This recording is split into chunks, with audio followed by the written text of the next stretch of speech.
The 1990s were some of the best time for art. It had some of the best movies. May I see your credentials? Certainly. Music. And fashion.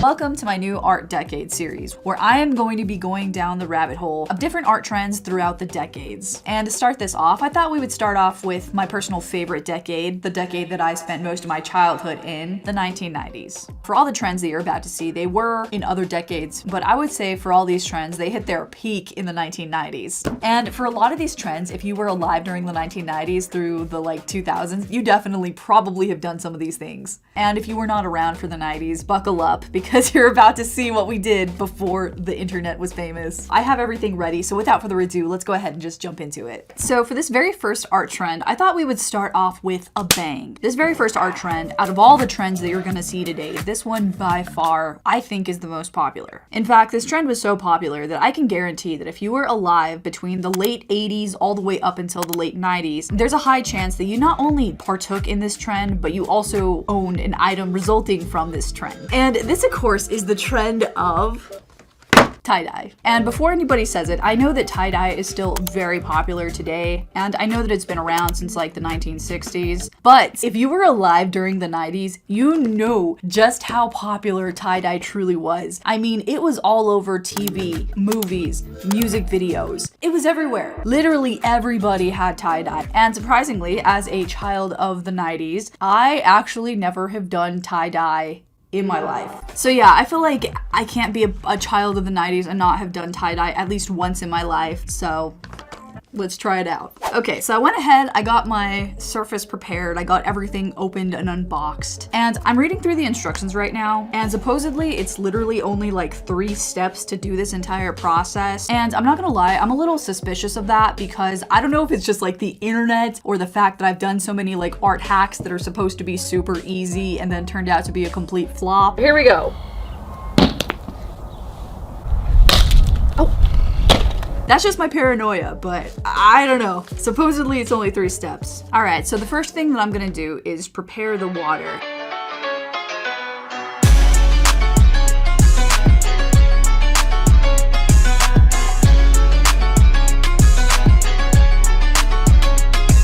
So now that all of the little tubies are filled, the next step is by far what I would consider the most crucial part of this entire process. And I think this part is probably the most artistic element as well. And this, of course, is creating the design of your t-shirt. Now, I am boring, and I just went ahead and I got just a plain white t-shirt. So all you're gonna do is swirl it up.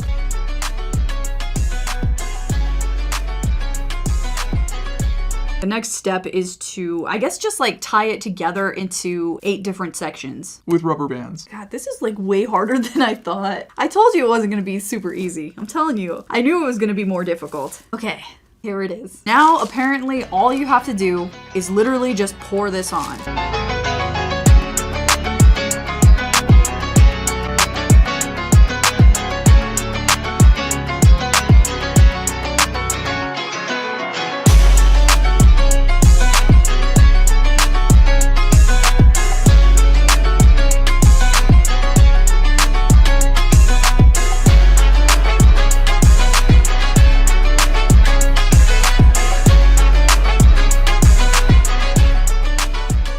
Okay, so it is not the next day. I am actually so excited for this tie-dye to work that I stayed up all night and I literally could not wait anymore. It's been over 13 hours since I did this process, and just for good measure, I went ahead and did not just 1 but 2 different tie-dye shirts with 2 different kits. I have not seen them. I just grabbed them like this, so I know obviously the colors. I just haven't seen what they look like full open, and I cannot go to bed until I see these. Now, if you guys remember, I tried to go for this specific design right here, the classic 1990s design. So here's what this one looks like. Oh my god! It worked! Oh my god! Oh my god, I'm so hyped right now. It worked! Dude, this looks literally just like it. Oh my gosh. Even down to the colors and how I mixed them. Oh my gosh. This looks amazing. I can definitely see why everybody and their mom did it back in the 90s. I was very skeptical that it wasn't gonna work out, but this is legitimately one of the best things I've ever created on my channel. So if I had to rate it, I would give it a 10 million gazillion out of 10. Alright, so now for the next 1990s. This trend, just like the other one, it did exist beforehand, but it was most popular in the late 90s / early 2000s. This one, for sure, I have done many, many, many times. And to be quite honest with you, I still don't understand the point of this trend, but it was so big. And this, of course, is the one, the only velvet posters. So if you don't know what a velvet poster is, it's literally exactly what it sounds like. It's literally a piece of paper with velvet that is in the shape of different things. And basically all you would do is get the markers that are included and just like color the poster. It's very straightforward. Now there are two specific things that I remember about making velvet posters. The first one is that the markers were god awful. The markers would run out really quickly and the velvet would come off and like somehow get lodged into the marker, and then like the felt would absorb the ink and then the marker wouldn't work. It was so frustrating. So I'm 29 now. I would say that it's been probably about 22 years since I've done a velvet poster. So let's go ahead and open this bad boy up and we'll see if they've improved over the past 22 years.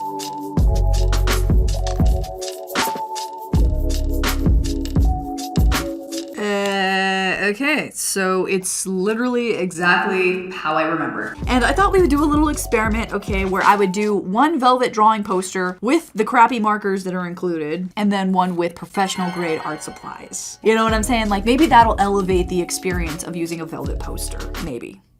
Probably not though.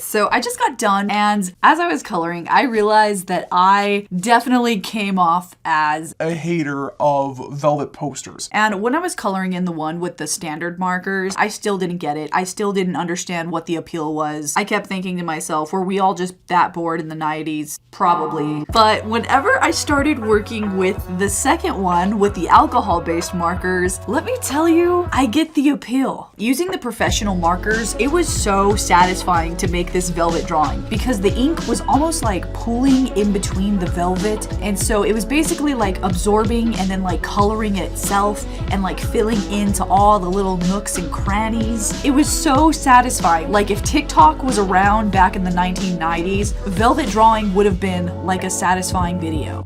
And just all around, I think what made me get those bad ideas of velvet drawing wasn't the actual velvet itself, but it was actually the markers. They were the true culprit of what made velvet drawing so frustrating. And so yeah, using the nice markers, it made it very tolerable, very satisfying, and if I had to rank velvet drawing, I'm gonna give it a 6 out of 10. Alright, so for this next 1990s art trend, this one is definitely more on like the obscure side of things. This trend definitely leaned more towards like the younger crowd of the 1990s, including myself. And unfortunately for this trend, it took a quick nosedive downwards. In fact, the trend that you're about to see, it was so hard to find like a kit for this specific thing that I actually had to go online. And this, of course, is sand art. Now, if you are not a product of like the 1990s and you have no idea what sand art is, it's literally exactly what it sounds like. It's literally like a plastic jar and it has a bunch of different packets of sand and then you just like layer the sand. We didn't have a lot going on in the 90s. And yeah, I remember vividly that this was a huge art trend and I thought today we would try it out.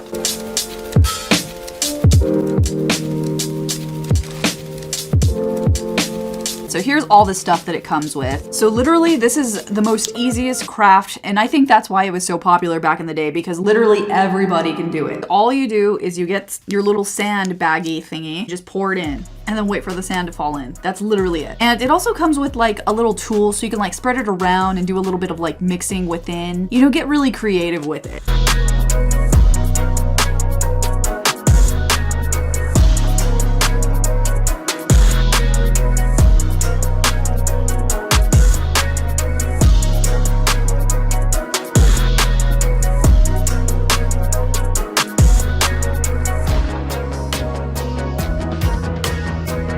Okay, so I just got done with my sand art and it wasn't as messy as I thought it was gonna be. Each one of these only took 8 to 10 minutes to complete. Obviously this kit that I got is like made for younger people, but like if you really wanted to get into sand art, there's some really complex designs that you can do out there. And I'm not gonna lie, if I had a kid, I don't know if I would necessarily trust them holding up a colored bag of sand. And the entertainment aspect, it was like super quick to do this, so I feel like, you know, it wouldn't keep them distracted very long. So yeah, I think this was just a fun little activity. I would rate it a 5 out of 10. And this brings us to the final 1990s art trend. What you're about to see isn't necessarily one specific art trend. It's more or less like a hodgepodge of a bunch of different trends from the 90s, somehow mashed into one. When I saw this kit on eBay, I knew that it was so strange, I knew that it was so 90s, that it absolutely had to be mine, and I absolutely have to try it out. I don't even know if you're ready for this. I don't know if I'm ready for this, but this is an authentic 1990 rose art sparkling gel candle factory. So basically what this is it's literally, I'm not actually too sure what it is, to be honest with you. I think it's supposed to just be like a candle making kit, but I don't understand what the gel part is. Like, I have so many questions. First of all, what is the gel made of? Wax isn't normally transparent, right? Second of all, it mentions sparkles and glitter, and I don't know if it's necessarily safe to be putting in sparkles and then breathing in the fumes of burning plastic. Here's all the stuff that it comes with. I'm not gonna lie, we had a glass jar casualty, but everything else is still in perfect unopened condition, which is really great. So let's open this weird jelly thing up and let's see. Oh wow. This looks just like Jell-O. I'm surprised with how vibrant this color is. Like, look at me and then look at the color of this. The intensity. Doesn't smell like anything, which is weird. I thought they were supposed to have smells. Well, it is over 20 years old, so maybe that's why it doesn't have a smell anymore. So yeah, I got the yellow, got the hot pink, and there's also a ooh, God, this is so it's almost like so vibrant that it's almost like glowing. They look almost like edited or something, you know? That's how bright they are. That's kind of concerning. Oh, it's sticky. Oh, this does not feel right. The next step is to get this vial stuff and cut it up into little pieces.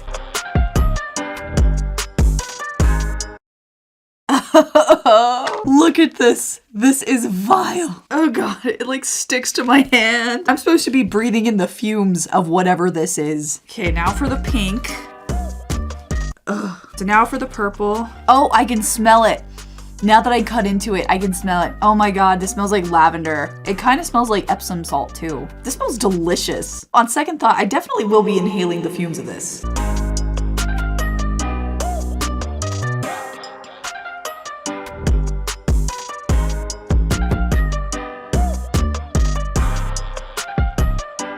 So here's my completed guy. Not gonna lie, besides the glitter, it literally looks exactly just like the packaging. I think I did this literally perfect. So now I'm gonna trim the wick because it's way too big. Which, by the way, that was not on the instructions to cut the wick. And if you know anything about candles, you know it's very important to trim the wick because this is what lets off the most soot and gets in your lungs.